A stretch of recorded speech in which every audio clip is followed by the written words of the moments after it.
आपका दूसरा सवाल है कि एक ठोस अर्धगोले पर खड़े शंकु के आकार का है। तो अर्धगोले पर खड़ा शंकु के आकार का है, एक ठोस है, ठीक है, जिनकी त्रिज्या, यानी जब इस पे खड़ा है तो शंकु की भी त्रिज्या वही होगी, अर्धगोले की भी त्रिज्या वही होगी। तो बोला जिनकी त्रिज्या 1 सेंटीमीटर है और शंकु की ऊंचाई अर्धगोले की त्रिज्या के बराबर है, यानी जो इसकी त्रिज्या है ये शंकु की ऊंचाई भी उतना ही है, ठीक है। तो बोला है कि ठोस का आयतन पाई के पदों में ज्ञात कीजिए, यानी पाई के पदों में ज्ञात कीजिए, यानी पाई का मान आपको नहीं रखना है, ठीक, सिंपल। अगर आपको ठोस का आयतन निकालना है तो आपको पता होगा कि अर्धगोले पर शंकु खड़ा, तो अर्धगोले का आयतन प्लस शंकु का आयतन निकाल के जोड़ देंगे, जो आएगा वो ठोस का आयतन होगा।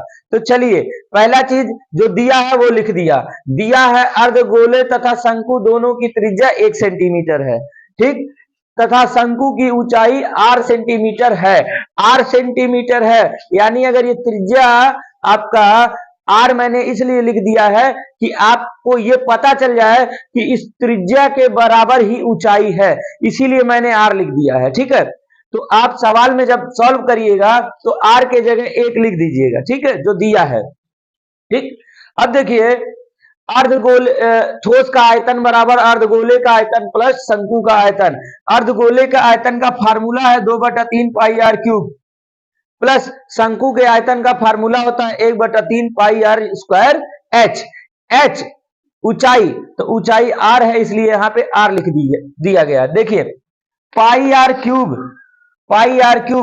ठीक है, दोनों में कॉमन है, या 1/3 पाई r क्यूब कॉमन ले लिया, तो यहां बच गया 2 और यहां बच गया कुछ पूरा चला गया तो 1, तो 2 1 3। अब इस 3 से ये 3 खत्म, नीचे वाला ये कहानी खत्म, बच गया ये। अब यहां पे r का मान हमको 1 रखना है, तो 1 का क्यूब करेंगे कितना आएगा, 1 आएगा, ठीक। तो बच गया पाई, यानी पाई सेंटीमीटर क्यूब, ठीक, ये आपके ठोस का आयतन हो गया, ठीक है। कभी डिस्टर्ब मत होइएगा इस चीज से कि अरे ये तो अचानक से ये क्या पूछ लिया, आसान किया, पूछ लिया आसान किया कि पाई के रूप में दीजिए, पाई का मान नहीं रखना है, ठीक है भाई, देख के डरना नहीं है, जो चीजों में फंसाने वाली चीजें आती हैं वो और आसान होती है, ठीक है। चलिए अगला सवाल लगाते हैं आप। चलिए देखिए तीसरा सवाल। तीसरे सवाल में आपको कुछ अलग प्रकार से काम है। इसमें क्या बोला गया है, देखिए कायदे से समझते हो नहीं, बाद में कहोगे कि समझ में आया नहीं। कुछ और काम करते रहते हैं, कुछ लोग पढ़ाते हैं तो कुछ और भी काम करने लगते हैं, ठीक है। तो ऐसे ऐसे लोगों को ना पटक के पहले बढ़िया से खूब मारना चाहिए, जब बताते टाइम में कोई और काम करते रहते हैं, बाद में कहेंगे पता नहीं, समझे में नहीं आया। सवाल दिया है कि एक घनाभ के आकार का लकड़ी काट के रखा गया है, ठीक है, घनाभ के आकार का। घनाभ कैसा होता है, जिसमें लंबाई चौड़ाई ऊंचाई तीनों होता है, और लकड़ी कटा हुआ है जिसकी बीमाएं आपको दिया है, बीमाएं यानी लंबाई चौड़ाई ऊंचाई वो दिया हुआ है। कह रहा उसमें 4 गड्ढे खोद दिए जाते हैं शंकुओं के आकार के। किसके आकार के, शंकु के आकार के। 4 गड्ढे खोदे जाते हैं, तो शंकु के आकार का गड्ढा खोदा जाएगा, तो उस शंकु का कोई त्रिज्या होगा, कोई गहराई होगा, तो गहराई और ऊंचाई दोनों सेम होता है, ठीक है। अगर आप ऊपर से देख रहे हैं तो गहरा दिखेगा, नीचे से देख रहे हैं तो ऊंचा दिखेगा, तो सेम है, ठीक। आपसे बोल रहा है कि लकड़ी का आयतन बताइए, गड्ढा खोद के निकाल दिया गया, कलमदान बोल रहा है उसको, कलमदान जिसमें कलम रखा जाता है, तो गड्ढा खोद दिया गया है, तो उसमें कलम खोसने के लिए, तो उतना लकड़ी बाहर निकाला गया होगा। तो बोला कि कलमदान में लगे लकड़ी का आयतन ज्ञात कीजिए। तो सिंपल सा मैटर है, आपको समझ में आ रहा होगा कि ये घनाभ है, घनाभ का आयतन निकाल लिया जाए और शंकु का आयतन निकाल लिया जाए, एक शंकु का आयतन निकाल लेंगे, उसमें 4 से गुणा करेंगे, चारों शंकु का आयतन पता चल जाएगा। क्योंकि शंकु के आकार का लकड़ी बाहर निकाला जा रहा है, तो और पूरे लकड़ी के आयतन में से शंकु वाला जो है वो बाहर निकाल दिया। निकालने के लिए हम लोग को घटाना पड़ता है, तो घटाने के बाद जो आएगा वो आपका पूरे लकड़ी का आयतन होगा। तो सवाल देखिए, जैसा कि आपको बता दिए, समझा दिए, कुछ लोग लगा भी सकते हैं, तो कुछ लोग जो नहीं लगा सकते हैं उनको कहते हैं भाई हमको दिखाइए, प्रमाणित करिए। ठीक है, तो देखिए दिया है घनाभ की बीमाएं, अच्छा खासा समझ में, बीमाएं दिया है 15 सेंटीमीटर गुणे 10 सेंटीमीटर, इतना देखते रहिए, दिख रहा होगा अच्छे से। प्रत्येक गड्ढे की त्रिज्या दिया है 0.5 सेंटीमीटर, उसकी गहराई 1.4 सेंटीमीटर। ठीक, पूरे कलमदान में लकड़ी का आयतन, घनाभ का आयतन निकालेंगे, उसमें से शंकु का आयतन 4 से गुणा करके घटा देंगे। घनाभ का आयतन देखिए, लकड़ी का आयतन तो घनाभ का आयतन माइनस 4 गुणे गड्ढे का आयतन। घनाभ का आयतन सभी का गुणा कर लिया जाता है, घनाभ का होता है लंबाई गुणे चौड़ाई गुणे ऊंचाई। तो बीमाएं दिया है लंबाई गुणे चौड़ाई गुणे ऊंचाई। आपके सुविधा के लिए मैंने ये काम किया है, जो आपको दिया था 3.5, उसको मैंने लिख दिया 7/2, कैलकुलेशन आराम के लिए। ठीक है, माइनस गड्ढे 4 गुणे गड्ढे, गड्ढा शंकु के आकार का है, इसलिए शंकु के आयतन का फार्मूला लगा है। ठीक है, आर के जगह जो दिया है त्रिज्या इनका, वो त्रिज्या लिख दिया गया है। 2 बार स्क्वायर था, 2 बार ऊंचाई या गहराई। ठीक है, यहां लिख दिया गया। अब आगे हमने काम क्या किया है, ये तो हो गया, माइनस यहां 3 बार दशमलव है, यहां एक अंक के बाद, यहां एक अंक के बाद, यहां एक अंक के बाद, तो हम दशमलव हटाए हैं, तो नीचे 10 गुणे 10 गुणे 10 काम किए हैं। ठीक है, अब ये काट पीट आपको दिख रहा होगा अच्छे से, ये इसके लिए तो आप बहुत बड़े समझदार आदमी हैं ही, कैसे कैसे कटा है ये जान सकते हैं। ठीक है भाई, इस 5 से 10 को काट दिया, इस 5 से 10 को काट दिया, यहां 2 2 आए हैं, अब इन 2 से भाई देखो काटा, 2 2 आ गया, 1 2 से इसको काट दिया। ठीक है, 1 2 से इस 4 को काट दिया। ठीक है, 7 से इसको काट दिया, तो काटने पीटने के बाद जो बचा, ऊपर बच गया 2 और 11, 11 दूना 22 और नीचे 3 पचे 15। भाग देने पर 1.47 आएगा, 525 में से घट जाएगा, ये जो बच जाएगा यही आपका पूरे लकड़ी का आयतन होगा। ठीक है, फंसने की जरूरत नहीं है, सवाल 1 नंबर का एकदम आराम से समझ में आएगा, कोई दिक्कत नहीं है।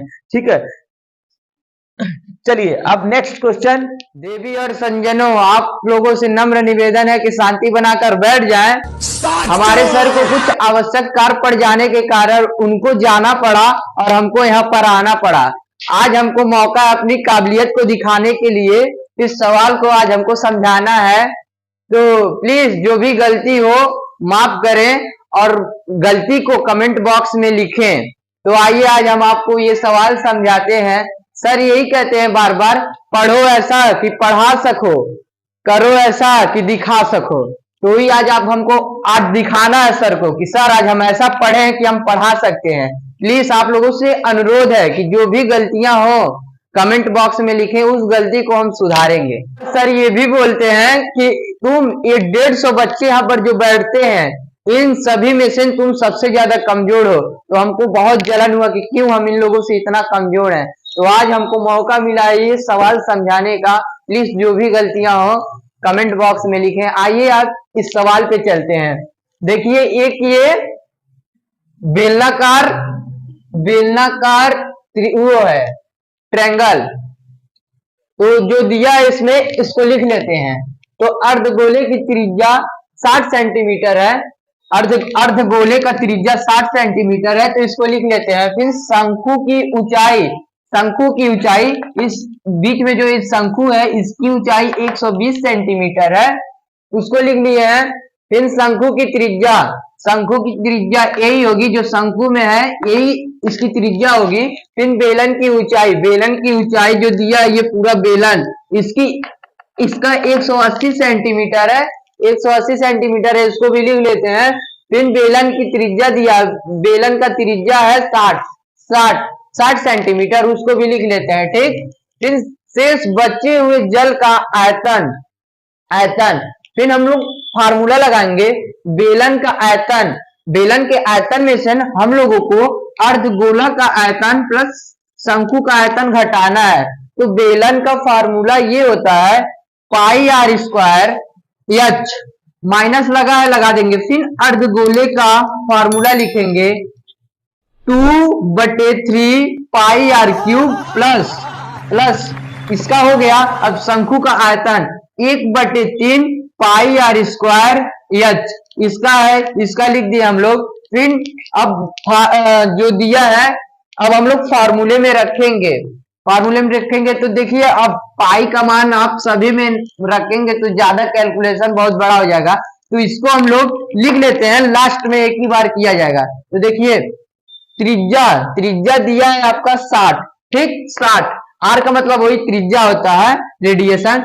और देखिए त्रिज्या यहाँ पर 2 है, तो हम लोग 60 गुणे 60 लिख सकते हैं, और गुणे एच, बेलनाकार का पूरा लंबाई 180 है, तो 180 यहाँ पर हम लोग लिख दिए हैं। फिर माइनस लगा देंगे।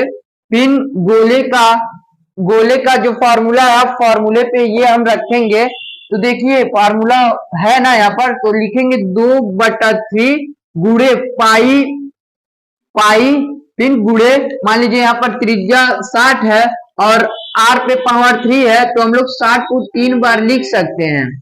3 बार 60 को हम लोग लिख दिए। फिर इस 3 से हम इस 60 को काट देंगे, नहीं पहले आइए हम लोग रख लेते पूरा। फिर प्लस लगा देंगे। फिर इसका शंकु का आयतन का फार्मूला होता है 1/3, तो 1/3 हम 3 लिख दिए। फिर गुणा पाई और गुणा त्रिज्या, देखिए आर है ना, आर पे 2 है, तो हम लोग 60 गुणे 60 लिख सकते हैं। फिर इसका त्रिज्या का ये ऊंचाई है 120, तो 120 लिख दिया, ठीक। फिर यहाँ पर देखिए इसका कैलकुलेशन जब हम लोग कर रहे हैं तो ना 648,000 आ गया है। फिर पाई को छोड़ना नहीं है,